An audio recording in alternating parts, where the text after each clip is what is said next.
The world turned grey the day I got the call. It wasn't the sterile white walls of the hospital that did it, or the persistent smell of antiseptic. It was a call from my bank, a voice I didn't recognize, and a question that made my blood run cold. "Mr. Miller, we're calling to verify a series of large transactions. It appears your savings account has been emptied." The nurse, a kind woman named Susan with a face etched with a mix of exhaustion and compassion, was checking my IV. I just stared at the phone, a plastic brick in my trembling hand. "Emptied?" I asked, my voice a hollow whisper. I was 58 years old, a carpenter by trade. My hands, once strong and calloused, felt weak and alien. A few weeks earlier, I had been working on a deck for a new family in town, putting the finishing touches on what was supposed to be a retirement gift to myself. My heart had seized up like an old engine. They called it a mild heart attack, a warning shot. But it felt more like an explosion. Now as I lay in this bed, my chest ached with a different kind of pain, a dull, gnawing dread that had nothing to do with my heart. The bank representative, a young woman who sounded like she was reading from a script, tried to explain. "The transactions were authorized using your debit card and were all made within the last week. The last one was a substantial wire transfer to a company registered for event planning." The words blurred together, but one phrase stood out like a beacon. "Your debit card." I hadn't had my wallet since the ambulance ride. It was with my son, Mark. He had come to the hospital with me, a blur of panicked efficiency. "I'll hold on to your things, Dad," he had said, his face pale with worry. My wife, Linda, had passed away 5 years ago, leaving a void that never truly filled. Mark was our only son. He was 28, a good kid, or so I had always believed. He was getting married in a month to a wonderful girl named Sarah. They were still figuring things out, living paycheck to paycheck like most young couples. I had told him that the money I had saved over a lifetime was for him and his future, for them to have a down payment on a house, to start their lives right. It was our secret, a surprise I had planned to reveal on his wedding day. The hospital room felt smaller, the walls closing in. I hung up the phone. Susan looked at me, her expression shifting from professional to concerned. "Everything all right, Mr. Miller?" she asked, her voice soft. I couldn't meet her eyes. I just shook my head. A tear, hot and heavy, escaped and rolled down my cheek. I hadn't cried since Linda's funeral, but this pain was different. This wasn't grief. It was a betrayal so profound, it felt like I was drowning. Later that day, Mark came to visit. He was smiling, a bright, cheerful grin that didn't reach his eyes. He talked about the wedding plans, the flowers Sarah had picked out, the DJ they had finally booked. "We got a great deal on the venue, Dad," he said, his voice full of an excitement I couldn't share. "Everything's coming together perfectly." I watched him, searching his face for a flicker of guilt, a tremor of doubt. Nothing. His face was a mask of unblemished innocence, a performance so convincing it made me question my own sanity. "Mark," I started, my voice tight. He stopped mid-sentence, the smile wavering slightly. The bank called. His eyes widened just for a second before he composed himself. "Oh yeah? Everything okay?" he asked a touch too quickly. I looked at my hands, the knuckles white from clenching them so tight. They said my savings account was empty. The air in the room went still. The low hum of the medical equipment filled the silence. Mark didn't say anything for a long moment. He just stood there, his gaze fixed on a spot on the wall behind me. "Dad, I can explain." The explanation was a cascade of half-truths and desperate rationalizations. The wedding had become a monster, he said. Sarah's parents had a certain vision, and he felt pressured to provide for her, to show her family he was a man of substance. The catering, the dress, the extravagant honeymoon, it all spiraled out of control. "I thought I could put it back before you got out," he stammered, his voice thick with a pathetic kind of remorse. "I was going to get a loan. I just needed a few days. You were always so good with money.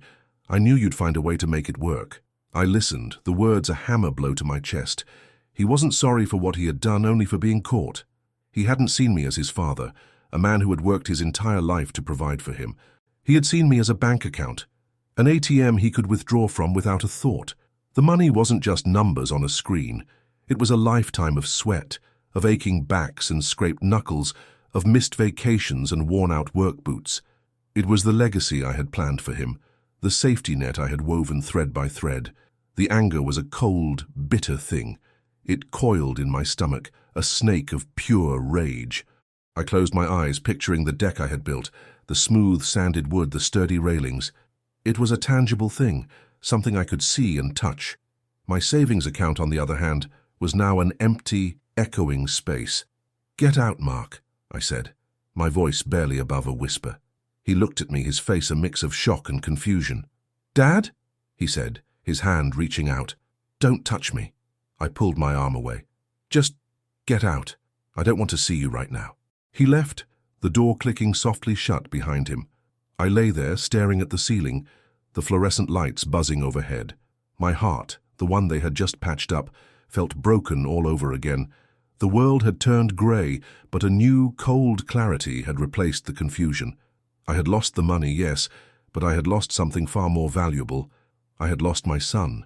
The pain of the betrayal was a deep, physical ache. I was a carpenter. I could build something from nothing.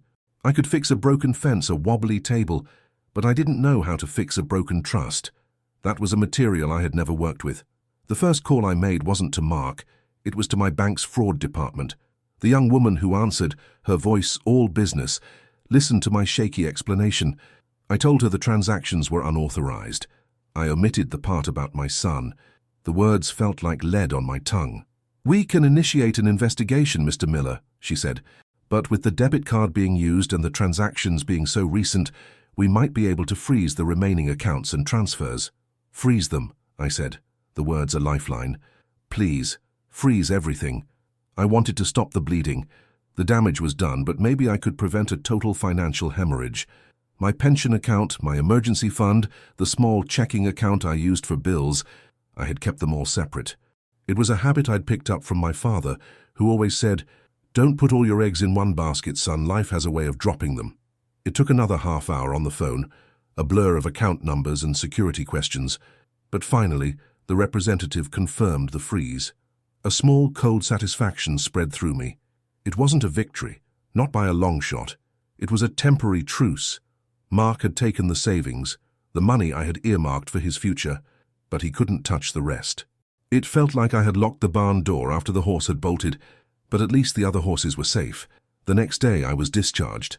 The hospital had done what they could for my heart, but the other wound, the one in my chest, was still raw and bleeding. Susan helped me gather my things, her kind eyes full of unspoken questions.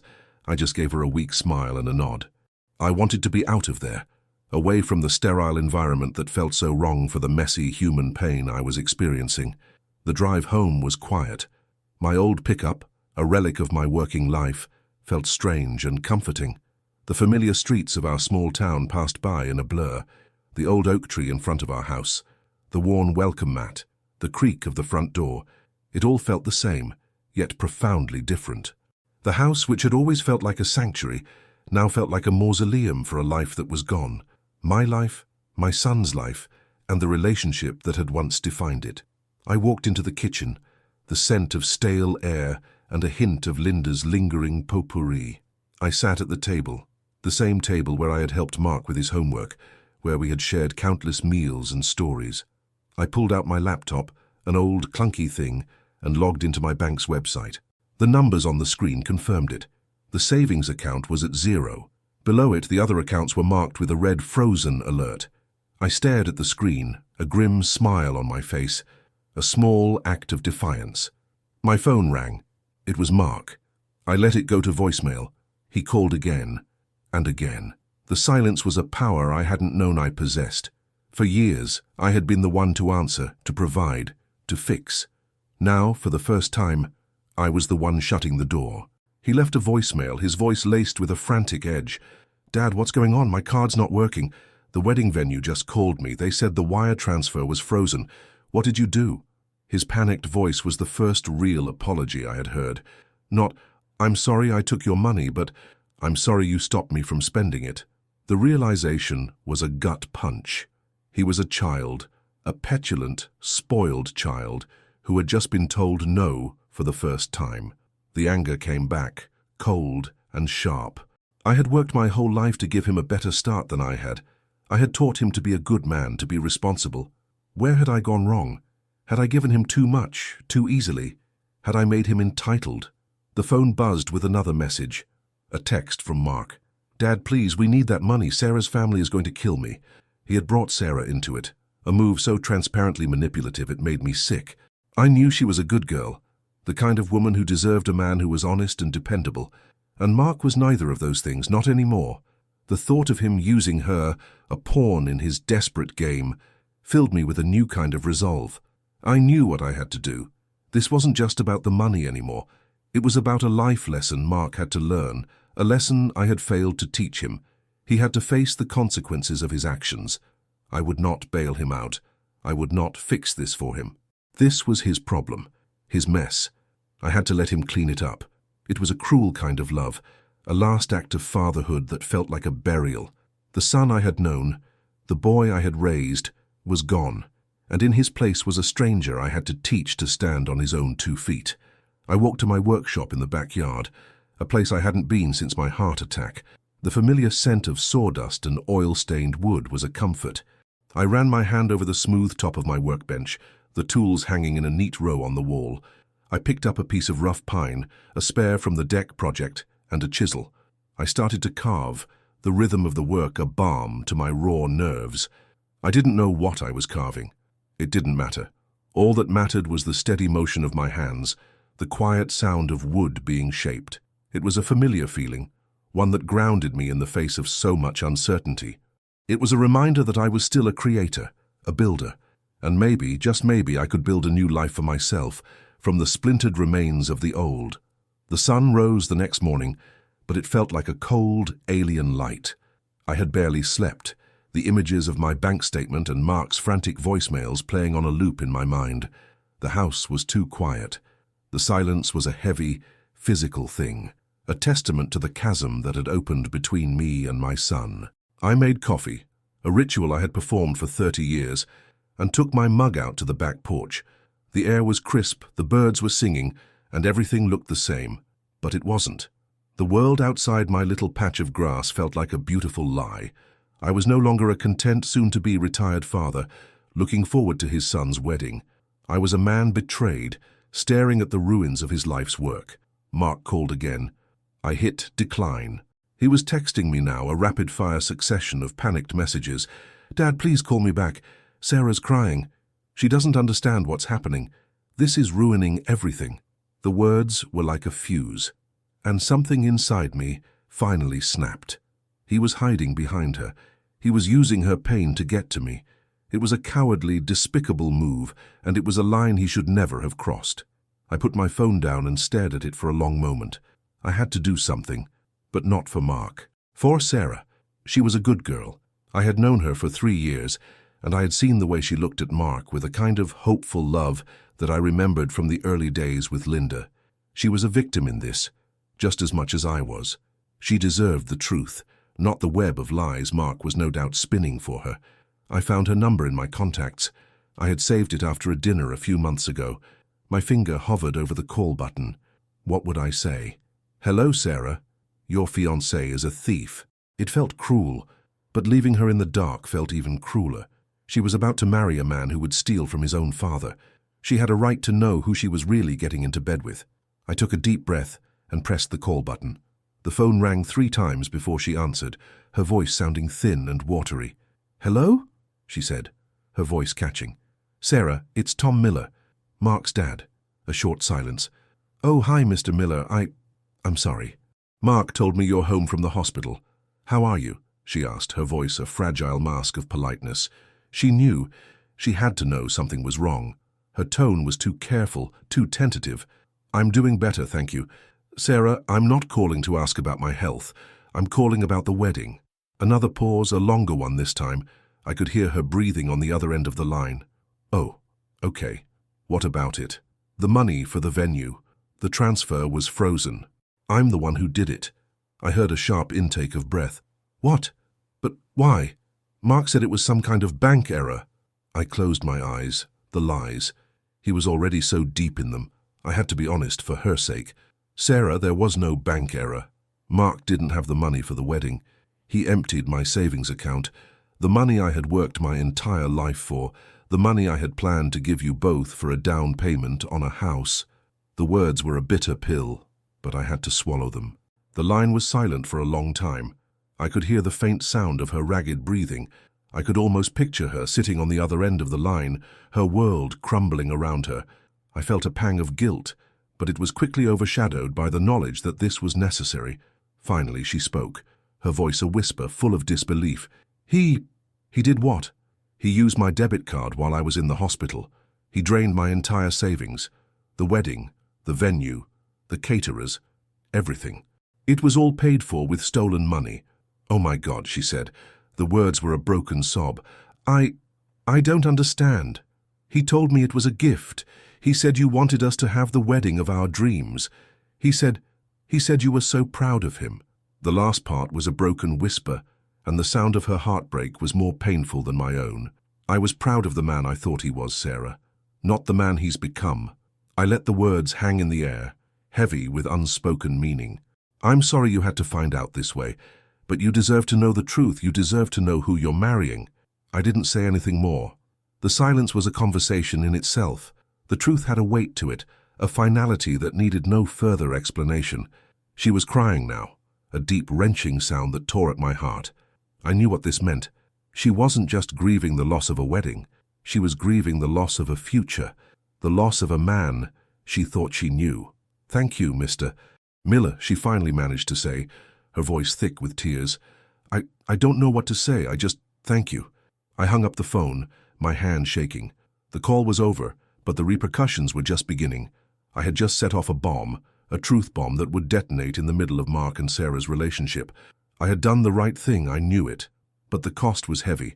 I had not only alienated my son, but I had caused immeasurable pain to an innocent woman. I walked back into the house, the empty silence feeling heavier than before.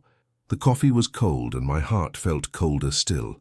The world was no longer just grey. It was shattered, and I was left to pick up the pieces. The silence that followed the call to Sarah was deafening. It was the kind of quiet that precedes a storm, a tense, unnatural stillness. I spent the day trying to occupy my hands, to distract my mind. I worked in the yard, raking leaves that didn't need raking, pulling weeds that had long since died. The physical labor was a welcome distraction, a way to channel the roiling anger and sorrow inside me into something productive. But no matter how much I worked, I couldn't outrun the gnawing dread. The phone remained silent for a few hours.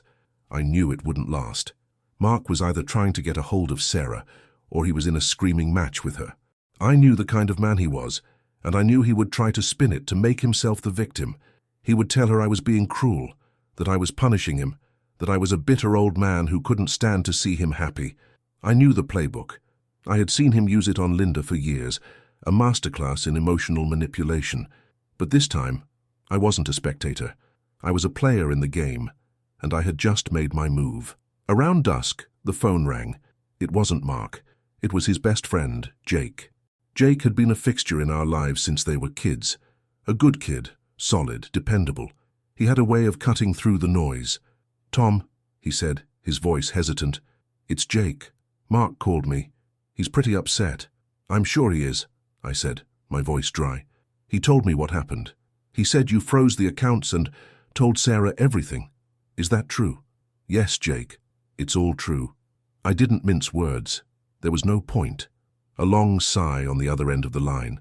"Tom, I can't believe he did that. I'm so sorry." "Me too, Jake, me too." The apology from an outsider was a strange comfort. It was a validation that what I was feeling wasn't crazy, that my anger was justified. "Did he tell you why?" I asked, my voice low. "He said he felt cornered, that the wedding was getting too expensive, and he didn't want to look like a failure in front of Sarah's family. He said he was going to put it back before you got out of the hospital." Jake's voice was tinged with a palpable disappointment. "Honestly, Tom, I don't get it. You were always so good to him. He never wanted for anything.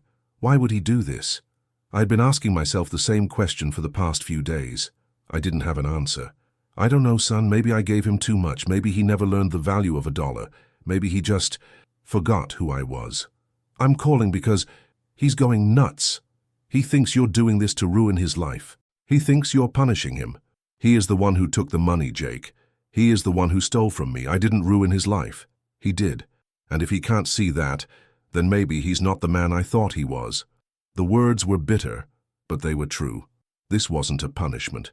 This was a consequence, a brutal, painful one, but a necessary one. What about the wedding? Jake asked, his voice full of a different kind of worry. It's a month away. All the deposits are paid for. They're going to lose everything. Sarah is devastated. That's his problem, I said, the words coming out harder than I intended. He has to fix this, not me. There was a long silence on the line. I knew what Jake was thinking. He was thinking I was being cruel. He was thinking a father shouldn't do this to his son, and maybe in a way he was right. But what was the alternative? To let him get away with it? To teach him that he could betray me and I would still be there to clean up his mess? No, that was not the lesson I wanted to teach him. Okay, Tom, I hear you. I'm sorry this is happening. To all of you. I hung up the phone, the conversation leaving me with a new, heavier kind of sadness. The truth had spread.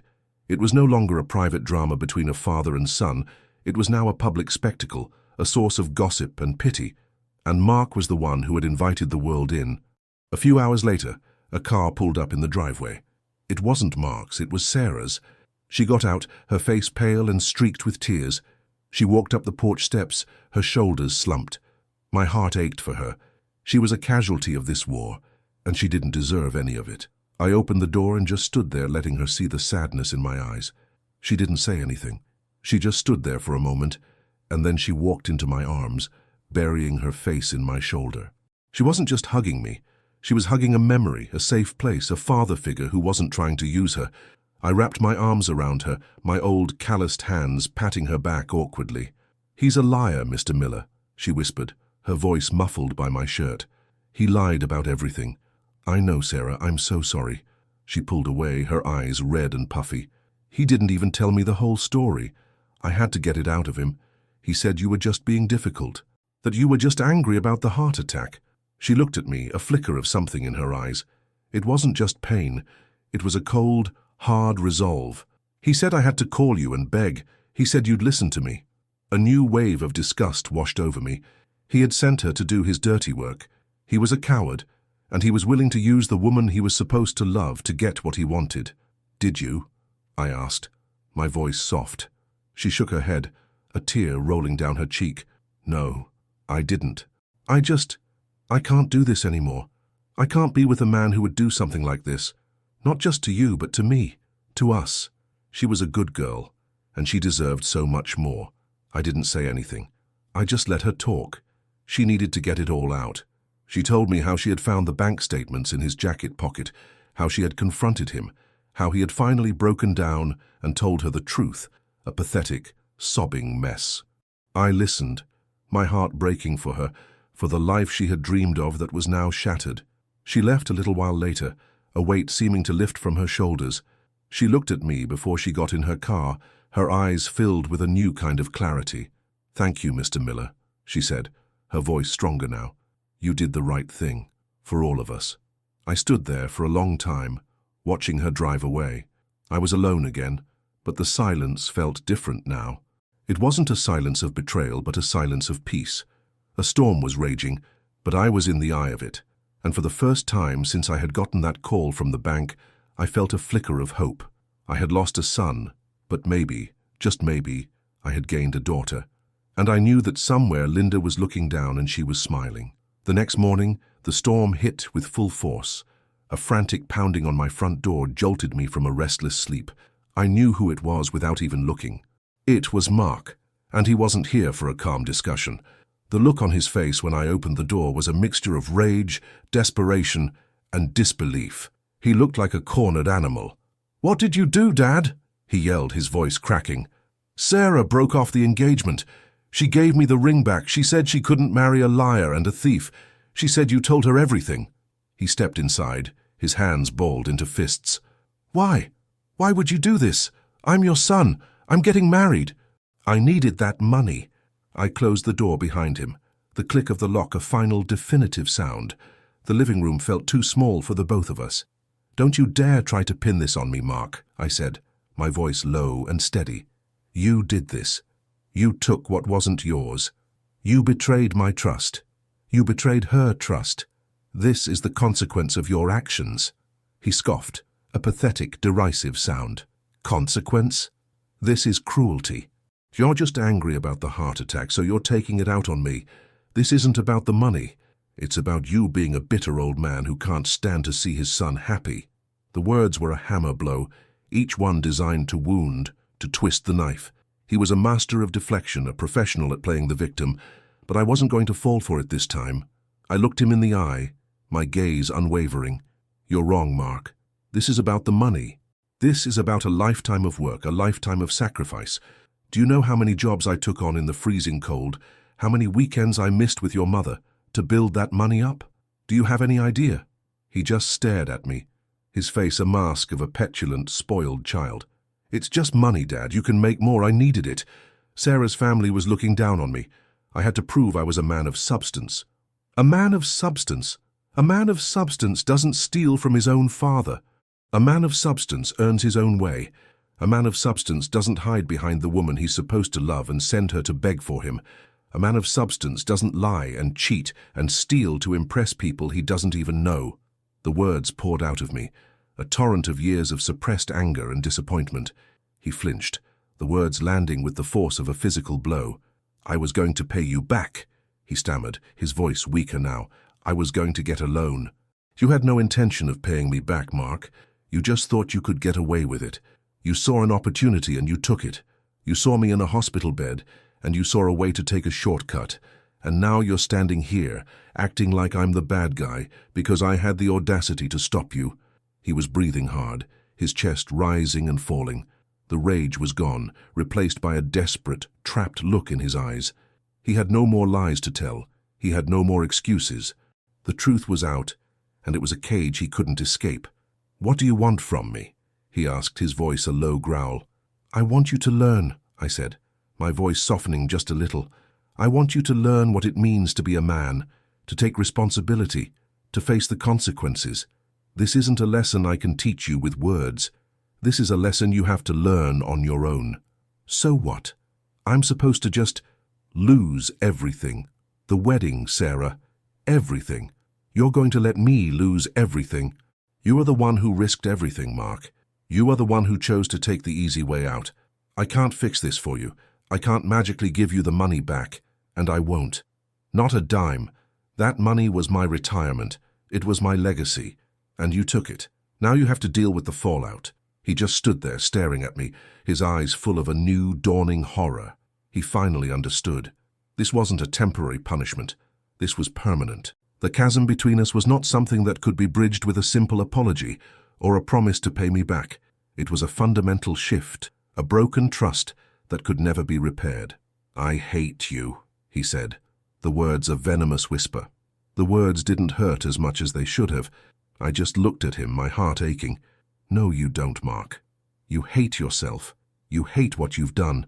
And you're lashing out at me because it's easier than facing the man in the mirror. You can go now. I don't have anything left to say to you. He turned and walked out of the house, the door slamming shut behind him with a final echoing bang. I stood there for a long time, the silence a heavy shroud. The confrontation was over. The battle was won, but the war had left me with a new, profound sense of loss. He was gone, not just from my house, but from my life, and I knew, with a certainty that chilled me to the bone, that our relationship was over. It was a casualty of his choices, and I was left to mourn a son who was still alive, but who was a stranger to me now. The world outside looked the same, but my world had been irrevocably altered. The days that followed the confrontation with Mark were a study in solitude. The house was quiet, almost too quiet. The silence, which had once felt like a comfortable companion, now felt like a heavy blanket, muffling every sound, amplifying every thought. I spent my time in the workshop working on a new project. I decided to build a rocking chair. It was a long, painstaking process, each piece of wood carefully selected, each joint meticulously crafted. The work was a kind of meditation, a way to channel my restless energy into something tangible, something that would last. I thought about Mark as I worked. I thought about the little boy who used to sit on my lap, watching me work with a look of awe on his face. I thought about the teenager who would come to me for advice, his face a mixture of bravado and uncertainty, and I thought about the man who had stood in my living room, a stranger in my house, a thief in my life. The memories were bittersweet, a painful reminder of a past that was gone forever. One afternoon, as I was sanding a piece of wood, my phone rang. It was Sarah.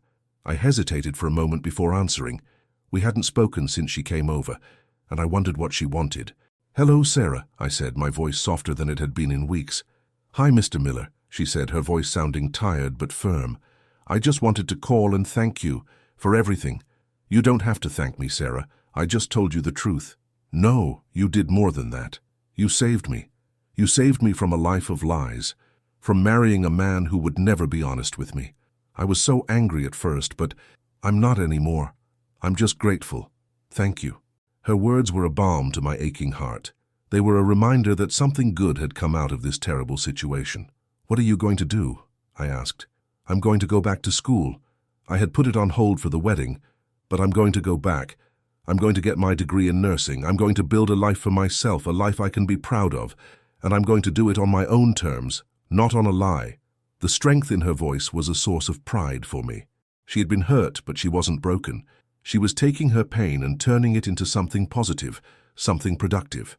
She was learning the very lesson Mark had failed to learn. "That's a good plan, Sarah. A very good plan.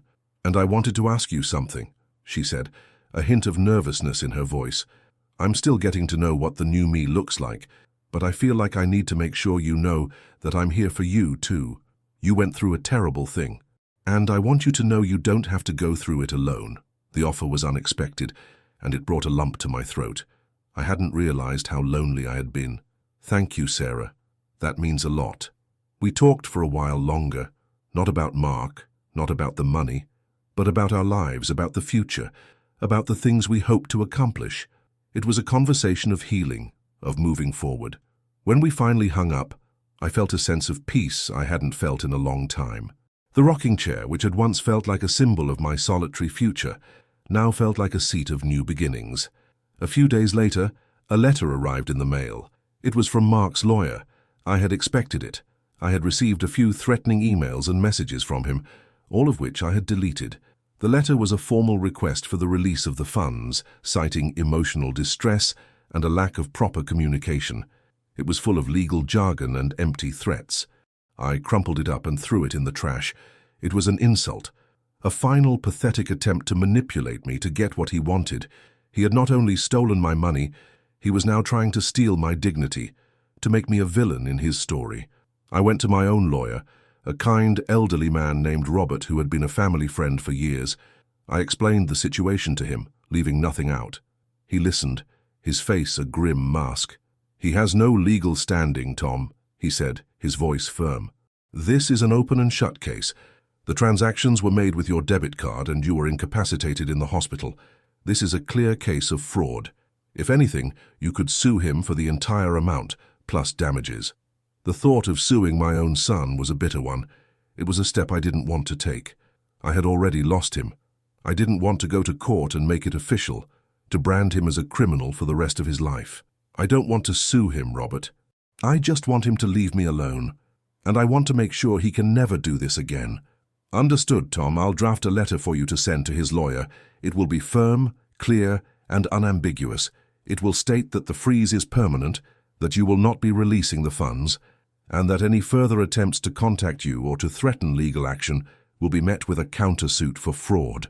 It will make it very clear that you are not to be trifled with." The letter arrived in the mail a week later. It was a simple piece of paper, but it felt like a declaration of war. A war I had not started, but a war I was now determined to win. I signed it without a moment's hesitation. The old me, the man who would have bent over backwards to save his son, was gone. The new me, the man who had been forged in the fire of betrayal, was not going to be a doormat. I put the signed letter in an envelope, sealed it, and dropped it in the mailbox. It was a final, definitive action, a period at the end of a very long, painful sentence. The path forward was still uncertain, but for the first time, I felt like I was the one walking it. The letter to Mark's lawyer had the desired effect. The threatening emails and voicemails stopped. The silence returned, but this time it felt like a peace treaty. Mark had retreated, and I was left alone with my thoughts, my workshop, and my new life. Sarah and I spoke a few times a week. Our conversations were a lifeline, a way to connect with a part of the world that wasn't consumed by anger and betrayal. We talked about her classes, the books she was reading, her new plans for the future. She was a breath of fresh air, a source of light in the darkness. One day I was working on the rocking chair when I heard a car pull into the driveway. It wasn't Mark's car, it was Sarah's. I put down my tools and went to the door. She was standing there, a small cooler in her hands. "I hope you don't mind me stopping by," she said, a shy smile on her face. I made some lasagna, and I had way too much. I thought you might like some." The gesture was so simple, so kind, it almost brought me to tears. I hadn't had a home-cooked meal in weeks. I had been living on takeout and canned soup, too emotionally exhausted to cook for myself. "Sarah, that's so kind of you. Come on in." She came in, and the house, which had felt so empty and cold, suddenly felt a little warmer. She put the cooler on the kitchen counter, and we sat at the table, the one I had helped Mark with his homework on, the one that had witnessed so many of our family's small, quiet moments.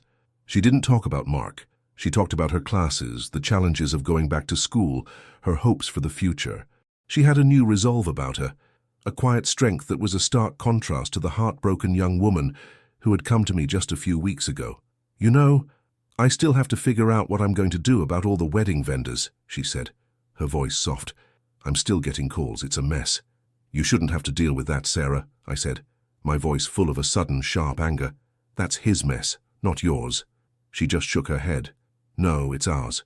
He made it a mess for both of us, but I'm not going to let it define me. I'll call them, explain the situation, and see if I can at least get some of the deposits back. It's a long shot, but I have to try." The maturity in her voice was humbling.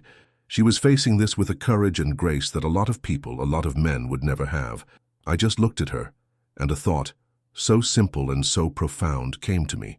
"Sarah, you know my savings account was just for the wedding and a down payment on a house. The rest of my money, my pension, my emergency fund, it's all still there. The freeze is only on the accounts that were emptied." She looked at me, a flicker of understanding in her eyes. "Mr. Miller, I don't want your money. You've done enough for me. You've saved me from a terrible mistake. I can't take more from you. I won't. I'm not offering it to you, Sarah. I'm offering it to us. You said you're building a life for yourself. I want to help. Not with the wedding, not with the mess he created, but with your future. I want to help you with your tuition, with a down payment on a place of your own. You're not getting my money, Sarah. You're getting a piece of my life, a piece of the life I wanted for my son. He didn't want it, but I can see you do. I can see you'll use it for good, so what do you say? Let me help you."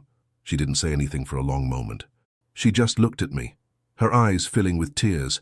"Mr. Miller," she whispered, her voice choked with emotion. I don't know what to say. Just say yes, Sarah. Just say yes." She finally did. A single nod of her head, and the tears began to fall. She stood up and came around the table, wrapping her arms around me. The hug was different this time. It wasn't a hug of grief or pain. It was a hug of gratitude, of new beginnings, of a broken family finding a new, unexpected kind of connection. We sat there for a long time, just talking, the warmth of the lasagna on the counter a quiet comfort. She left a few hours later, her face lighter, a smile on her lips. As I watched her drive away, I felt something I hadn't felt in a long time. It wasn't just hope, it was a purpose, a new reason to get out of bed in the morning. I had lost a son, but I had found a new kind of family, and the old grey world was beginning to fill with colour again. The days turned into weeks, and the weeks turned into months. The rocking chair was finished. It was a beautiful piece, made from a combination of oak and cherry wood, polished to a high sheen. It was a testament to the healing process, a physical representation of my journey from betrayal to acceptance. I placed it on the back porch, a place where I could sit and watch the world go by, a place where I could think, and a place where I could just be. Sarah and I had fallen into a comfortable routine. She would come over once or twice a week, and we would have dinner. We would talk for hours about her classes, about the book she was reading, about her plans for the future. She had started a part-time job as a nurse's assistant at a local clinic, a way to get experience and save up some money. She was working hard, and she was thriving. The money I had offered her for her tuition was still sitting in a separate account I had set up, untouched. She was so proud, so determined to do things on her own, that she had refused to use it, saying she wanted to earn it first. The gesture, the quiet strength behind it, only made me admire her more. One evening, as we were sitting on the back porch, the sun setting in a blaze of orange and pink, she asked me a question that had been on her mind for a while. "Mr. Miller," she started, her voice a little hesitant. "Have you heard from Mark?" I shook my head. "No, not since the letter. The last I heard, he moved out of his apartment. I'm not even sure where he is. I guess he's just gone." "I heard from Jake," she said, her voice soft. "He ran into Mark a few weeks ago. He's living in a small room he's renting, and he's working at a bar. He looks rough," Jake said. "He doesn't really talk to anyone. He's just on his own." The news, though expected, was still a blow. The image of my son, a ghost in his own life, a shadow of the man he was supposed to be, was a painful one. But I knew it was a journey he had to take on his own. He had to face his own choices, his own consequences. I had tried to teach him, but he had refused to learn. Now life was his teacher, and it was a cruel and unforgiving one. "He said he's still not talking about the wedding or the money," Sarah continued. "He's just pretending it never happened. He's just trying to survive." "Then he hasn't learned a thing," I said, my voice heavy with a profound sadness. "He's just running, and you can't run from yourself forever. He has to face what he did. He has to take responsibility for it. He has to learn to be a man." We sat in silence for a while longer, the quiet comfort of our shared company a testament to the new kind of family we had become. It wasn't the family I had always imagined, the one with a loving son, a beautiful daughter-in-law, and a house filled with the sound of grandchildren. This was a different kind of family, a family forged in the fire of betrayal and a broken trust, a family of two people, a lonely old man and a brave young woman who had found each other in the wreckage of a life that was supposed to be. The rocking chair squeaked softly beneath me, a quiet rhythm in the evening air. It was a testament to the past, a symbol of the future, a reminder of the things that can be built from nothing. I had lost a son, and the pain of that loss was a deep, constant ache. But I had gained so much more. I had gained a new perspective, a new purpose, and a new kind of family.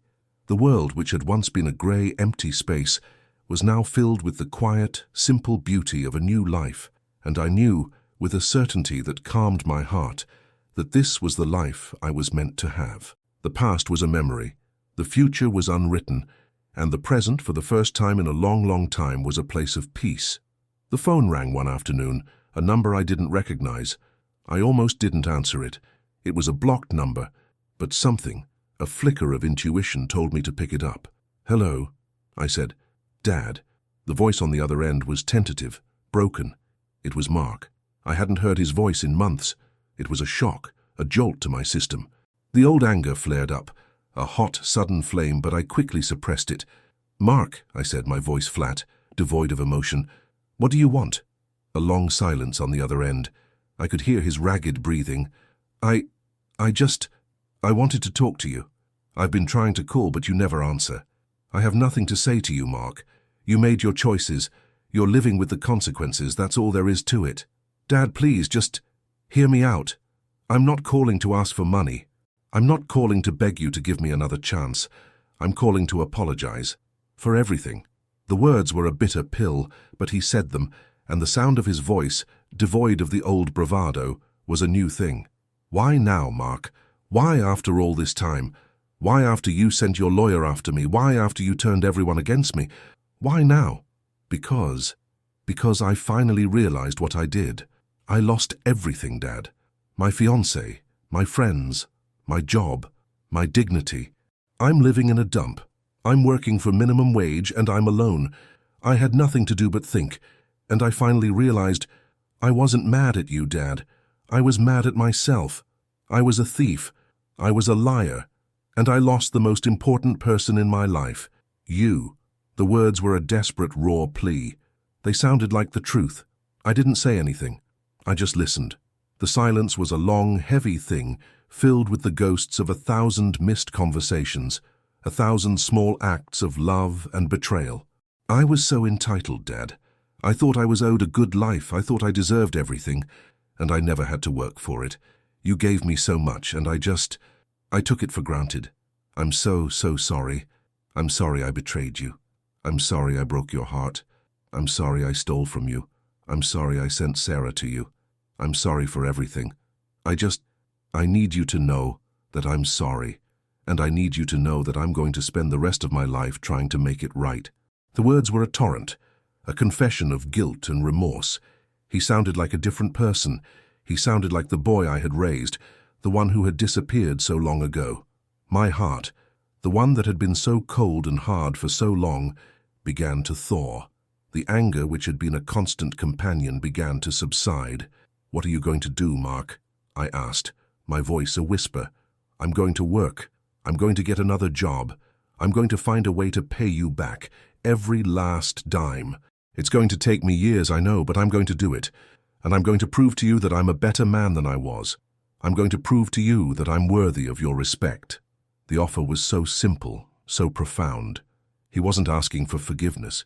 He was asking for a chance to earn it. And I knew with a certainty that I couldn't deny that I had to give it to him. "Mark," I said, my voice thick with emotion, "you don't have to pay me back. The money is gone. It's a lesson. And I'm not going to hold it over you for the rest of your life. The only thing I want you to do is to be a good man, to be the man I know you can be." A sob, raw and broken, came from the other end of the line. "Dad, I don't know what to say. Thank you. Thank you so much. Don't thank me. Thank yourself. You're the one who did the hard work. You're the one who finally faced the truth. Now, go and build a new life for yourself, a real one." We hung up the phone a few minutes later, the conversation ending on a new note of hope.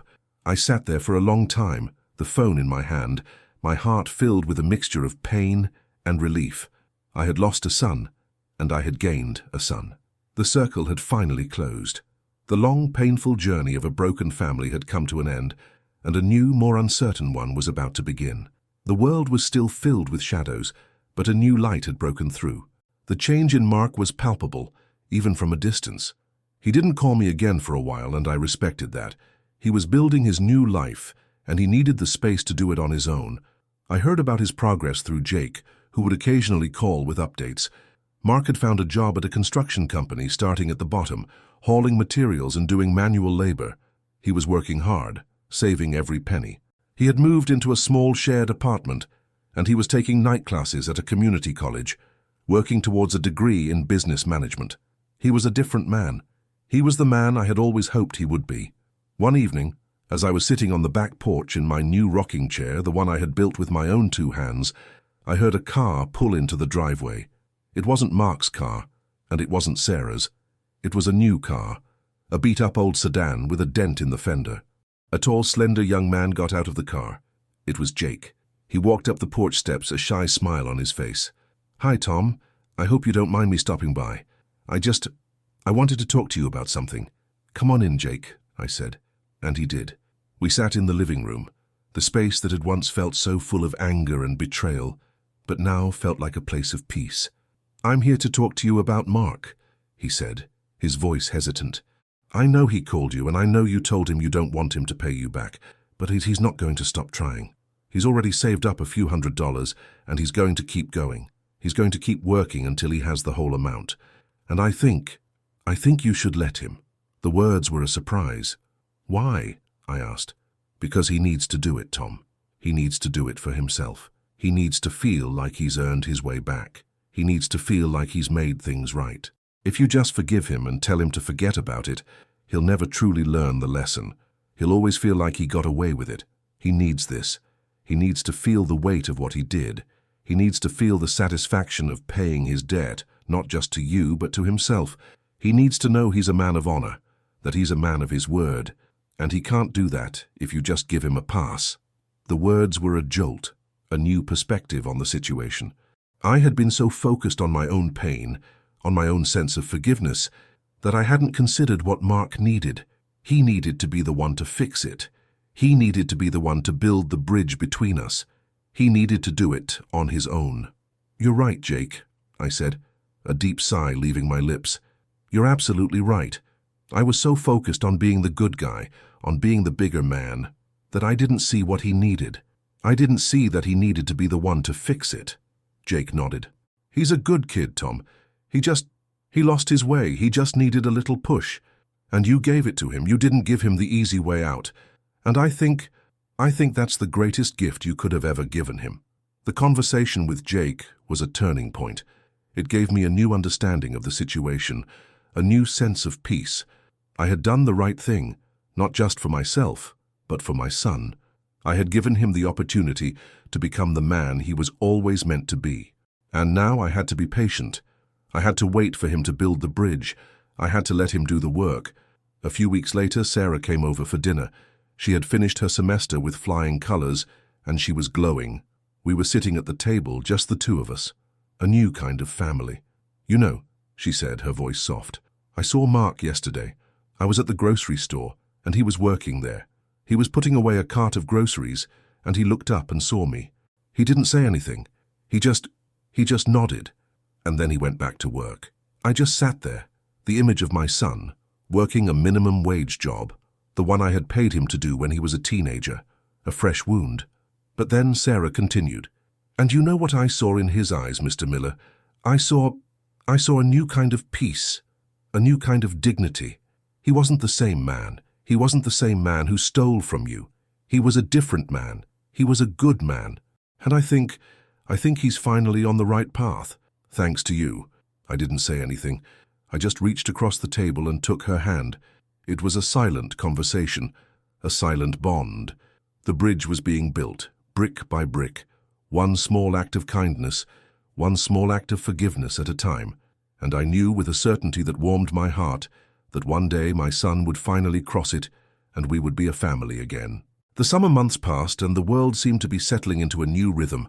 My life, once a whirlwind of anger and betrayal, was now a quiet, gentle stream. I spent my days in the workshop, working on new projects. I was building a new bookshelf for my living room, a long, intricate piece that required patience and precision. The work was a kind of therapy, a way to focus my mind on something other than the past. My relationship with Sarah continued to grow. She had become a regular fixture in my life. She would stop by after her classes, a stack of books in her hands, and we would talk for hours. Our conversations a blend of shared experiences and new discoveries. She was like a daughter to me, the daughter I never had, the daughter I had always wanted. We had a bond that was forged in the fire of betrayal, a bond that was stronger than blood. One afternoon, a small, worn envelope appeared in my mailbox. There was no return address. I knew who it was from. I took it inside and sat down at the kitchen table. I opened it carefully, the paper a little rough around the edges. Inside was a single $100 bill, crisp and new. There was no note, no message, just the money. I held it in my hand, the feel of the paper a physical reminder of the journey we were on. $100. It was a small, almost insignificant amount, but it was a monumental gesture. It was a promise, a declaration, a bridge being built.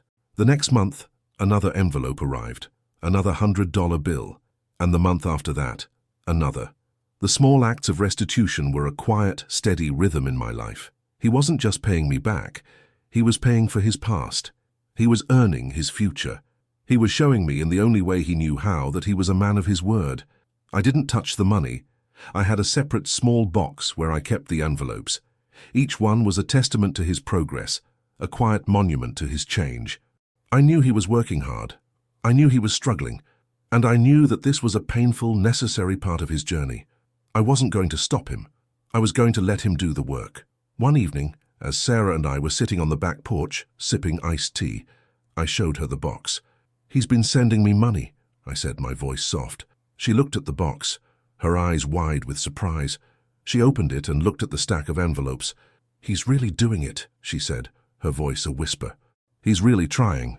"He is," I said, a deep sense of pride filling me. "He is. He's becoming the man I always wanted him to be. He just had to find his own way there." "He needed a push," she said, a small smile on her face. "And you gave it to him. You didn't give him the easy way out. You gave him the hard way, and it was the best thing you could have ever done." I nodded. "I know." The months passed, and the stack of envelopes in the box grew. I heard from Jake that Mark had quit the construction job and was now working for a small accounting firm. He was using the degree he was working on, and he was moving up. He was building a new life for himself, one small act at a time. One day Sarah came over with some news. "I have a job offer, Mr. Miller," she said, her eyes shining. "I got an offer from the hospital. It's a full-time nursing position. I'm going to be a nurse." I felt a surge of pride so strong it almost brought me to my knees. She had done it. She had worked hard. She had persevered. And she had built a life for herself. We celebrated with a small, quiet dinner, just the two of us. We toasted her new job, her new life, her new beginning. As the evening wore on, she looked at me, a serious expression on her face. "Mr. Miller," she said, her voice soft, "I want to pay you back. I want to pay you back for everything. The money you offered me for tuition, the meals, the conversations, everything." I just shook my head. "Sarah, you don't owe me anything. You've given me more than I could ever ask for. You've given me a new life. You've given me a reason to get up in the morning. That's worth more than all the money in the world." She just smiled, a tear rolling down her cheek. "I know, Mr. Miller, but I still want to pay you back. One day I will, and you're not going to stop me." I just smiled back. I knew she meant it. She was just like her father-in-law, a woman of her word, a woman of her own making. The world, which had once been a grey, empty space, was now filled with the warmth of a new family. And I knew, with a certainty that filled my heart with a quiet joy, that this was the life I was meant to have. It had been almost a year since that day at the hospital. The seasons had changed, and with them, so had my life. The bookshelf was finished, and now stood proudly in my living room, filled with books I'd been meaning to read for years. The rocking chair was a constant companion on the back porch, its gentle creak a familiar sound in the evening air. Sarah was a full-fledged nurse now, working the night shift at the local hospital. Her schedule was erratic, but she still made time to come over for dinner whenever she could. Our dinners were a quiet, comfortable routine, a testament to the new kind of family we had become. The envelopes from Mark continued to arrive. He was sending $200 now, a sign of his progress, of his commitment.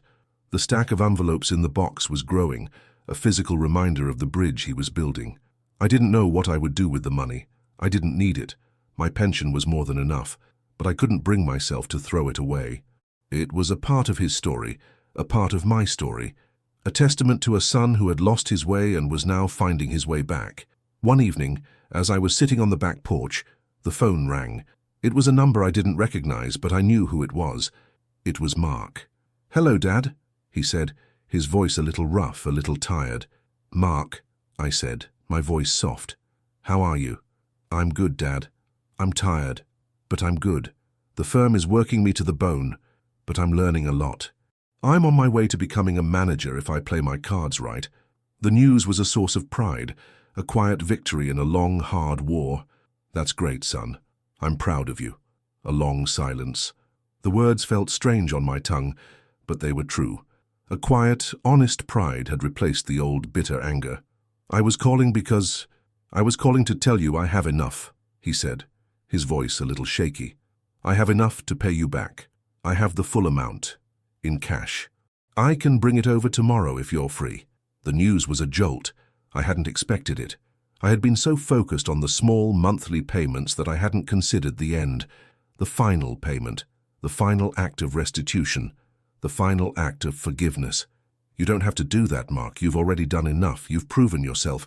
That's all that matters." "No, Dad," he said, his voice firm. I have to. I have to do this.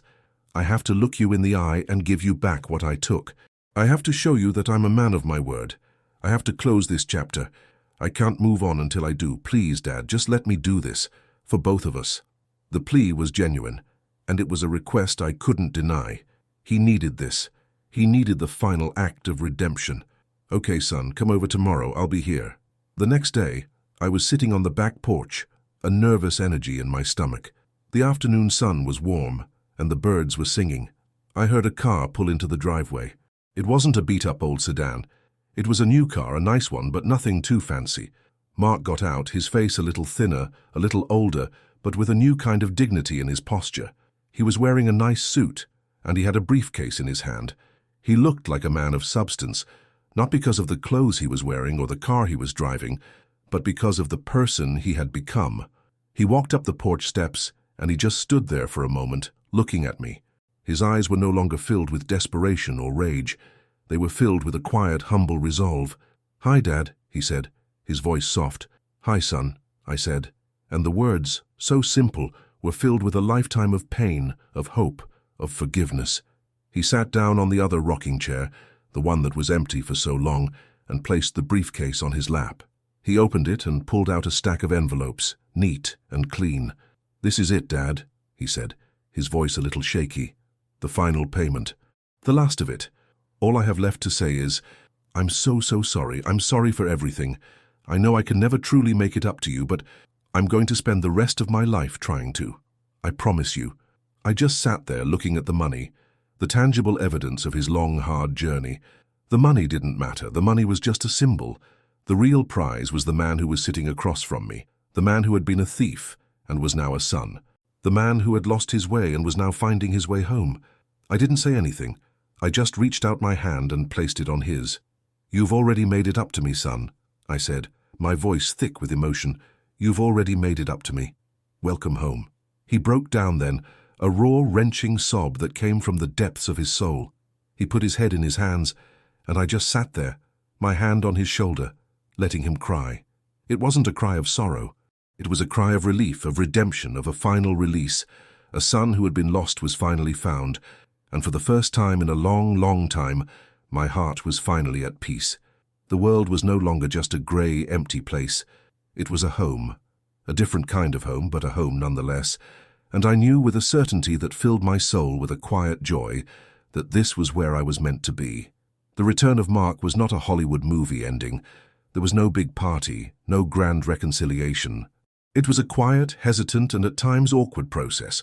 He didn't move back in, and I didn't ask him to. He was a grown man now, and he needed his own space, his own life. Our relationship, which had been so fractured, was now a fragile new thing. We started with small acts of kindness, with quiet conversations. He would call me on the phone just to check in, to ask me how my day was. I would ask him about his job, his life, his new home. We were building a new bridge, a different kind of bridge, one that was not made of money or old memories, but of trust and respect. He started coming over for dinner once a week, and he would always bring something with him, a bottle of wine, a bag of groceries, a small dessert. The gestures were a quiet, subtle way of showing me that he was trying to be the son I had always wanted him to be. The dinners were still a little strained at first, a little too quiet, a little too formal. We were two strangers trying to get to know each other all over again. But with each dinner, the tension began to melt away. We talked about a lot of things. We talked about his job, about the old neighborhood, about Linda, about the things we had lost. We were building a new history, a new shared experience. One evening, Sarah came over for dinner. It was the first time she and Mark had been in the same room since the breakup. The air was thick with a palpable tension. They didn't look at each other. They didn't talk to each other. They were like two planets, orbiting in the same solar system, but never daring to get too close. I just sat there, a quiet, nervous presence, a kind of referee in a silent boxing match. Finally, Mark, his voice a little shaky, a little hesitant, spoke. "Sarah," he said, his voice soft, I'm so sorry. I'm so sorry for everything. I'm sorry I lied to you. I'm sorry I betrayed you. I'm sorry I broke your heart. You deserved so much better. I was a pathetic excuse for a man. I know you can never forgive me, but I had to tell you. I had to tell you how sorry I am." Sarah just sat there, her face a mask of a million different emotions. She looked at him for a long moment, a moment that felt like an eternity. Finally she spoke, her voice a whisper, filled with a quiet, powerful sadness. "I know you're sorry, Mark. I know you're a different man now, but I can't. I can't forget. I can't pretend it never happened. I hope you find peace. I hope you find happiness, but I can't be a part of it. I'm sorry." The words were a bitter pill, but they were the truth. Mark just nodded, his face a grim mask of acceptance. He didn't say anything else. He just finished his dinner, and he left a few minutes later, the air still thick with the aftermath of a broken heart. I just sat there looking at Sarah, my heart aching for both of them. She looked at me, a tear rolling down her cheek. "I'm sorry, Mr. Miller. I can't. I can't pretend." "I know, Sarah," I said, my voice soft. "I know. You did the right thing. For both of you. You can't build a new life on a foundation of lies. You deserve a future that is clean, that is honest. You deserve a future with a man who is worthy of you. And that's not him. Not yet. She nodded, and the quiet understanding in her eyes was a comfort. The evening ended on a somber note, a painful reminder that some wounds just don't heal. Some bridges, no matter how hard you try to build them, just can't be crossed. Mark and Sarah were a part of my new family, but they were two separate parts, two separate people on two separate paths. And I knew that our new normal, our new family, was just a little more complicated, a little more fragile than I had hoped. But it was still a family, and that in itself was a miracle. Months turned into a year, and our new normal became just that. Normal. Mark's visits were now a regular part of my life. He was doing well at his job, and he had even started dating again, a quiet, kind young woman who worked at the same firm. He was a different man, a man of quiet dignity and humble confidence. He had a new life, a new purpose, a new way of being in the world. Sarah was also thriving.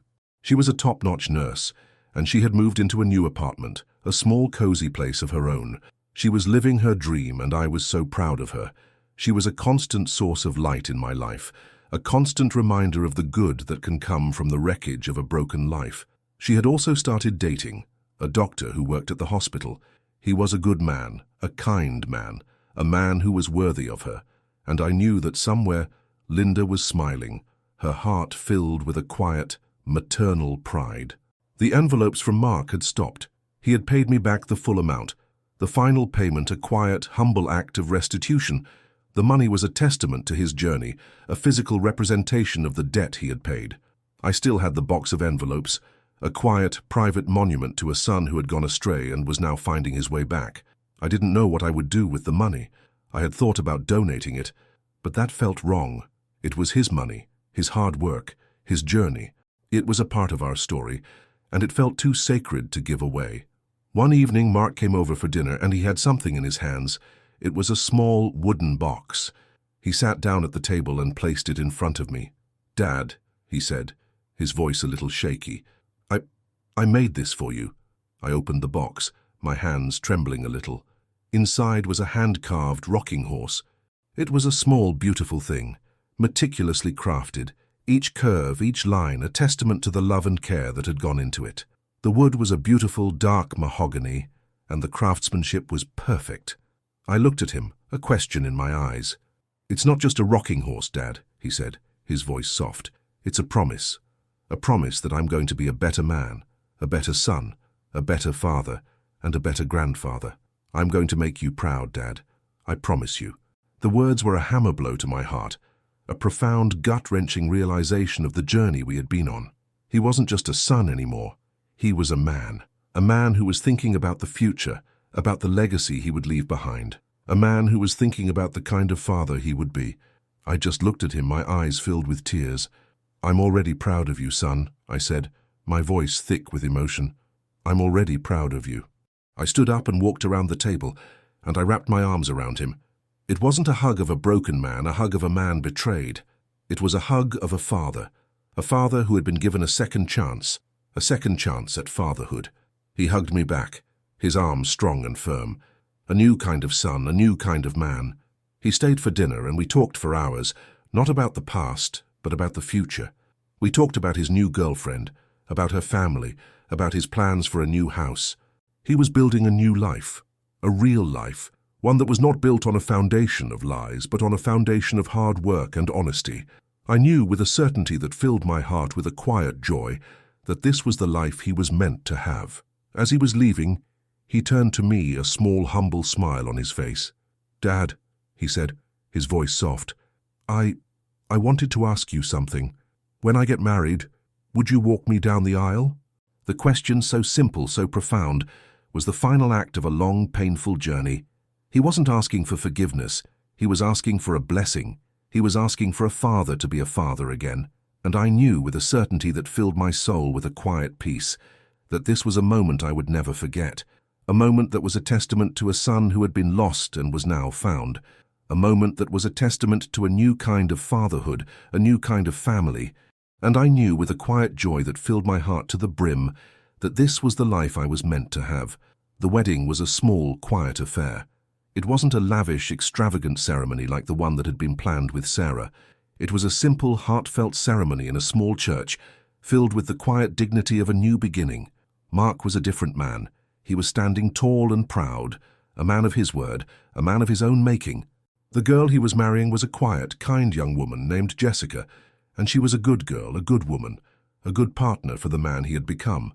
As I walked him down the aisle, my hand on his arm, I felt a surge of pride so strong it almost brought me to my knees. He wasn't a thief, he wasn't a liar, he was my son who had found his way back home. The journey had been long, and it had been painful, but it had been worth it. It had been worth every single moment of pain, every single moment of betrayal, every single moment of doubt, because it had brought us here, to this moment. A moment of quiet, peaceful, and honest reconciliation. I saw Sarah in the crowd. She was sitting in the back, a quiet, smiling presence. Our eyes met and we shared a small, silent nod. It was a nod of understanding, a nod of a shared journey, a nod of a new kind of family. The wound between her and Mark was still there. It would probably always be there, but it was no longer a wound that was bleeding, it was a scar, a quiet, faded reminder of a past that had been painful, but had also been a catalyst for a new, better future. After the ceremony, at the small reception, I saw Mark talking to Jessica's parents. He wasn't a blustering, arrogant young man, trying to impress them with his empty promises and his borrowed money. He was a quiet, humble and honest man. He was telling them about his job, about his life, about the long, hard road he had taken to get here. He was being honest. He was being real. He was being a man of substance. And I knew, with a quiet joy that filled my heart, that this was the man I had always wanted him to be. A few months later, I got a call from Mark. "Dad," he said, his voice a little shaky, a little hesitant. I have some news. Jessica and we're having a baby." The words were a jolt, a new chapter in a story I had thought was finished. A baby, a new life, a new generation, a new beginning. I was going to be a grandfather to a child who would know a different kind of father, a father who was honest, who was humble, who was kind, a father who was a man of his word. The future was unwritten. I didn't know what it would hold. I didn't know what kind of grandfather I would be. I didn't know what kind of man my grandson or granddaughter would be. But I knew one thing for sure. I was no longer a lonely, broken old man, living in the wreckage of a life that was supposed to be. I was a man who had a new life, a man who had a new family, a man who had a new purpose. And I knew that one day when my grandson or granddaughter asked me about the money, about the story of the lost savings, I wouldn't tell them a story of a son who was a thief. I would tell them a story of a son who was lost and found, a story of a father who was betrayed and forgiven, a story of a broken family that was mended, a story of a life that was shattered and was now whole again, a story of a man who in the end learned to build a new life from the splintered remains of the old. And I knew that that was the greatest legacy I could ever leave behind.